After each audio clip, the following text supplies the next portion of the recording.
അപ്പോഴേ ആദ്യ പരീക്ഷണത്തിൽ തന്നെ കേക്ക് ഉണ്ടാക്കിയിട്ട് പരാജയപ്പെട്ടവരാണെങ്കിൽ ഈ റെസിപ്പി ഉറപ്പായും ട്രൈ ചെയ്യണേ. ആദ്യ പരീക്ഷണത്തിൽ തന്നെ സക്സസ് ആകുന്ന നല്ലൊരു ബേസിക് സ്പോഞ്ചിൻ്റെ റെസിപ്പിയാണ്.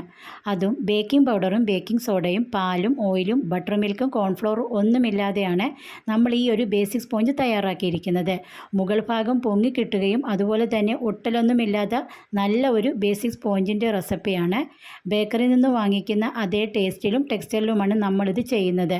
അപ്പോൾ ഈ വീഡിയോയിൽ കാണാൻ പറ്റുന്നുണ്ട് എത്രത്തോളം നല്ല സോഫ്റ്റ് ആയിട്ടുള്ള നല്ലൊരു ബേസിക് സ്പോഞ്ചാണെന്ന്.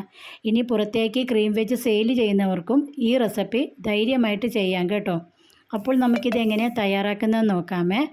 അതിന് വേണ്ടിയിട്ട് നമുക്ക് ഒരു ബൗളിലോട്ട് ഒരു മുട്ട ഒഴിച്ചു കൊടുക്കാം. കൂട്ടത്തിൽ തന്നെ ഒരു മുട്ടയുടെ വെള്ളയും വേണം.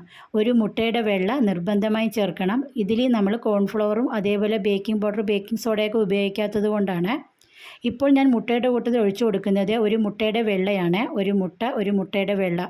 അതേപോലെ മുട്ട ബീറ്റ് ചെയ്യുമ്പോൾ മുട്ട മാത്രമേ ബീറ്റ് ചെയ്യാവുള്ളൂ. കൂട്ടത്തിൽ പൊടിച്ച പഞ്ചസാര ഒന്നും ചേർക്കരുത്, ഒരു എസൻസും ചേർക്കല്ല. ഇപ്പോൾ നമ്മുടെ മുട്ടയുടെ മിക്സ് ഇതേപോലെ കിട്ടുന്നുണ്ട്. അതിനാണ് ഞാൻ സ്പാച്ചിലേക്ക് എടുത്ത് കാണിച്ചത്. ഇനി നമുക്ക് പൊടിച്ച പഞ്ചസാര ചേർത്ത് കൊടുക്കാം. ബേസിക് സ്പോഞ്ചിൽ എപ്പോഴും പൊടിച്ച പഞ്ചസാര തന്നെ ചേർക്കണം, ഇല്ലെങ്കിൽ മുകൾ ഭാഗം ഒട്ടലുകളുണ്ടാകും. ഇനി നമുക്ക് പൊടിച്ച പഞ്ചസാരയും കൂടെ ചേർക്കുമ്പോൾ നമ്മുടെ മുട്ടയുടെയും പൊടിച്ച പഞ്ചസാരയുടെയും മിക്സ് ഇതേ കണക്ക് കിട്ടും. ഇനി നമുക്ക് ഇതിൻ്റെ അകത്തോട്ട് കുറച്ച് വാനില എസൻസ് ചേർത്ത് കൊടുക്കാം. ഇനി വാനില എസൻസും കൂടെ ചേർത്തിട്ട് ഇത് നമുക്ക് നല്ലതുപോലെ ഒന്ന് ബീറ്റ് ചെയ്യാം. ഇപ്പോൾ നമ്മുടെ പൊടിച്ച പഞ്ചസാരയും മുട്ടയും വാനില എസൻസും കൂടെ ബീറ്റ് ചെയ്തപ്പോൾ ഇതേപോലെയാണ് കിട്ടിയിരിക്കുന്നത്. ഇനി നമുക്ക് ഇതിൻ്റെ അകത്തോട്ട് കുറച്ച് കളർ ചേർത്ത് കൊടുക്കാം. ഞാനിവിടെ റെഡ് കളറാണ് ചേർത്തിരിക്കുന്നത്. നിങ്ങൾക്ക് വേണമെങ്കിൽ ഇത് വാനിലയുടെ ബേസിക് സ്പോഞ്ചായിട്ട് ഉപയോഗിക്കാം. അപ്പോൾ കളർ ചേർക്കാൻ പാടില്ല.